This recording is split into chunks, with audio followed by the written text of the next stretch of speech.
రాష్ట్ర ముఖ్యమంత్రి నారా చంద్రబాబు నాయుడు ఎన్నికల హామీలు నెరవేర్చుతున్నట్లు తెలుగుదేశం పార్టీ తవనంపల్లి మండల క్లస్టర్ ఇన్ఛార్జ్ మోహన్ నాయుడు తెలిపారు. చిత్తూరు జిల్లా తవనంపల్లి మండలంలోని పలు గ్రామాలలో సుపరిపాలనలో తొలి అడుగు అనే కార్యక్రమాన్ని ప్రజలతో మమేకమై నిర్వహించారు. మండలంలో నారసింహానపల్లి, కొత్త గొల్లపల్లి గ్రామాలలో ఇంటింటికి వెళ్లి రాష్ట్ర ప్రభుత్వం సంవత్సర కాలంలో చేసిన అభివృద్ధి పనులను వివరించి సమస్యలను అడిగి తెలుసుకున్నారు. వంగ నరసింహానపల్లెలో పలువురు ప్రజలు తమకు ఇంటి స్థలాలు, గోకులం షెడ్లు కావాలని మోహన్ నాయుడుకు విన్నవించారు. ఈ సందర్భంగా మోహన్ నాయుడు మాట్లాడుతూ గత ప్రభుత్వంలో ప్రజలు అన్ని రంగాలలో నష్టపోయారని తెలిపారు.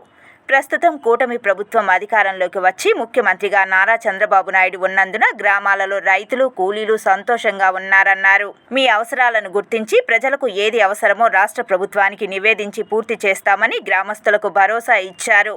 ఈ కార్యక్రమంలో తెలుగుదేశం పార్టీ నాయకులు యాగంబర నాయుడు, దామోదర్ యాదవ్, పలువురు తెలుగుదేశం పార్టీ నాయకులు, కార్యకర్తలు పాల్గొన్నారు. ఈరోజు సుపరిపాలన తొలి అడుగు నారసింహనపల్లి గ్రామ పంచాయతీలో మేము ఈ కార్యక్రమాన్ని చేపట్టాము. కానీ ఇక్కడ ప్రతి ఒక్క కార్యకర్త అందరూ కూడా వాళ్ళ ఇవి కూడా చెప్తా ఉన్నారు. మాకు అవి రాలేదు, ఇవి రాలేదని కూడా చెప్తా ఉన్నారు సమస్యలు. కానీ మేము ఖచ్చితంగా ఆ సమస్యలు కూడా స్పందిస్తూ చెప్తా ఉన్నాము. వాళ్ళకి ఖచ్చితంగా చేస్తామని.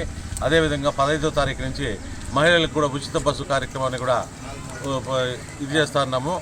కాబట్టి రాష్ట్ర వ్యాప్తంగా కూడా మంచి స్పందన వస్తూ ఉంది.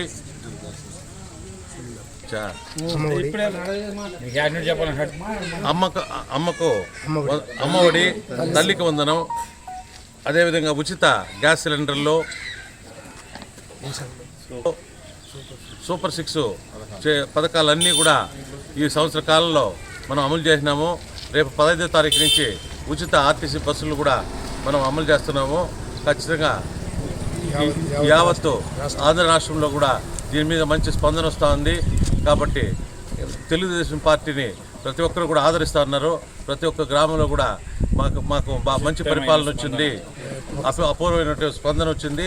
అదేవిధంగా ఒక సంవత్సర కాలంలో మంచి స్పందన వచ్చింది. అదేవిధంగా మేము ప్రతి గ్రామాన్ని కూడా సందర్శిస్తున్నాం. స్థానిక సంస్థ ఎలక్షన్లలో కూడా ఖచ్చితంగా మేమే గెలుస్తాము. కాబట్టి మీరు మా మీద చూపించే ఆదరాభిమానాలందరికీ కూడా మేమే ఈ 4 సంవత్సరాల కాలంలో కూడా మేము ఖచ్చితంగా అన్ని కార్యక్రమాలు కూడా మీకు దిగ్విజయంగా చేపడతామని కూడా సవినయంగా తెలుపుకుంటున్నాం.